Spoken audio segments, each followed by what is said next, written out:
Assalamualaikum warahmatullahi wabarakatuh. Perkenalkan, kami dari kelompok 2. Pada kesempatan kali ini, kami akan menjelaskan tentang DNA dan RNA. Adapun anggota kelompok kami yaitu Aisyah Nuril, Hanum Azmiul Afifah, Najma Jihan Nabila, dan Sofitria Nuramdani. Nukleotida. Nukleotida merupakan molekul penyusun DNA dan RNA. Pada DNA, gula penyusun nukleotidanya adalah deoksiribosa, sedangkan pada RNA, gula penyusunnya adalah ribosa.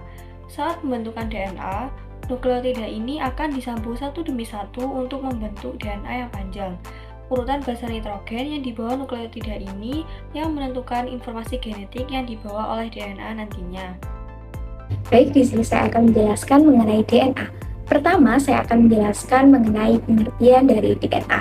DNA atau dengan nama lengkap deoksiribonukleik acid atau asam deoksiribosa yang mengandung informasi genetik. DNA merupakan suatu rantai polinukleotida yang panjang. Untuk fungsinya, DNA dapat membawa materi genetik yang ada di setiap sel dan bereplikasi selama pembelahan sel. Lalu, bersama protein, DNA akan membantu pembentukan struktur tubuh, enzim, dan hormon. DNA juga menyimpan informasi genetik yang diperlukan untuk pewarisan, serta memberikan instruksi dan proses kehidupan yang diteruskan melalui transfer gen vertikal.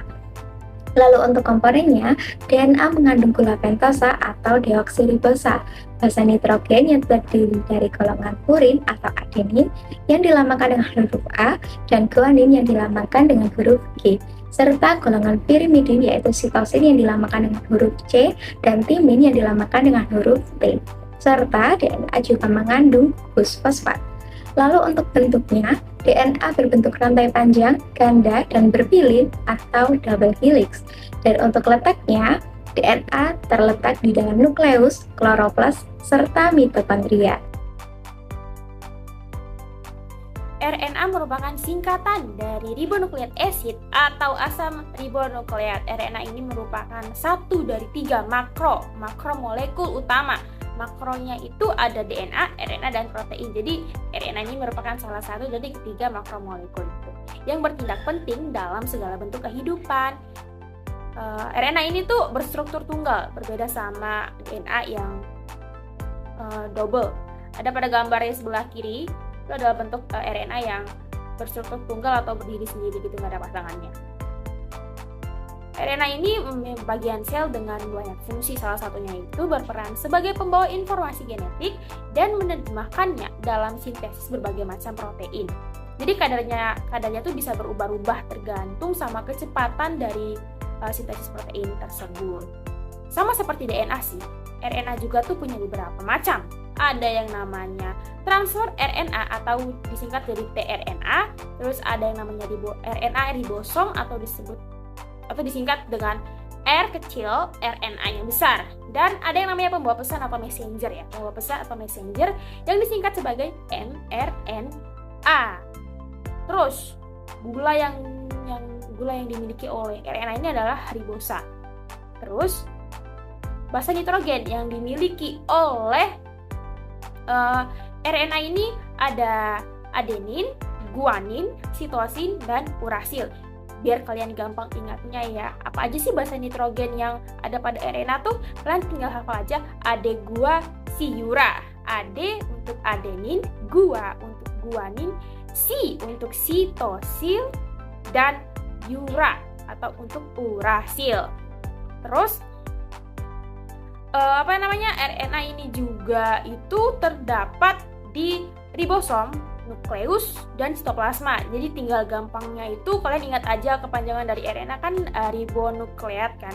Ribonya itu untuk ribosom, nukleatnya itu untuk nukleus, dan tinggal kalian hafal aja sitoplasmanya sih. Di sini saya akan menjelaskan tentang perbedaan DNA dan RNA. Dari bentuknya, molekul DNA beruntai ganda atau terbuat dari 2 untai yang berputar satu sama lain. Sementara itu, RNA berrantai tunggal yang artinya hanya satu dan tidak memiliki pasangan.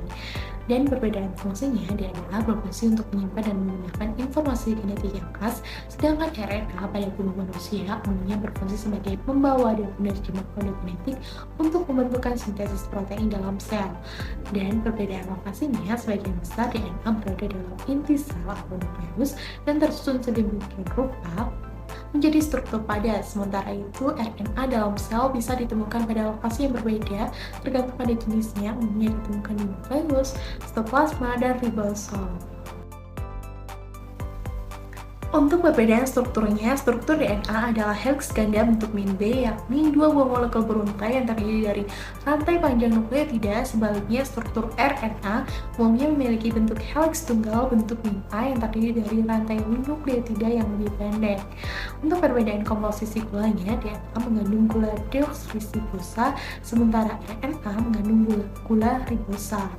Untuk perbedaan komposisi basanya, DNA memiliki 4 basa, yakni guanin, sitoksin, adenin, dan timin. Sedangkan RNA juga memiliki susunan basa yang hampir sama, tapi basa keempat atau timin digantikan dengan urasil.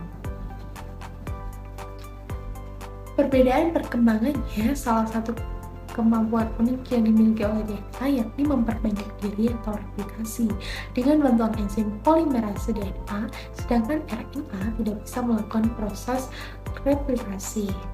Untuk perbedaan reaktivitasnya, ikatan CH dalam DNA membuat struktur cukup stabil terhadap enzim yang menyerangnya. Sebaliknya, ikatan OH dalam RNA membuat molekul lebih reaktif. Untuk perbedaan reaksi ultravioletnya, molekul DNA lebih rentan mengalami kerusakan dibandingkan dengan RNA. Sekian presentasi dari kelompok kami. Terima kasih atas perhatiannya. Kurang lebihnya kami mohon maaf. Wassalamualaikum warahmatullahi wabarakatuh.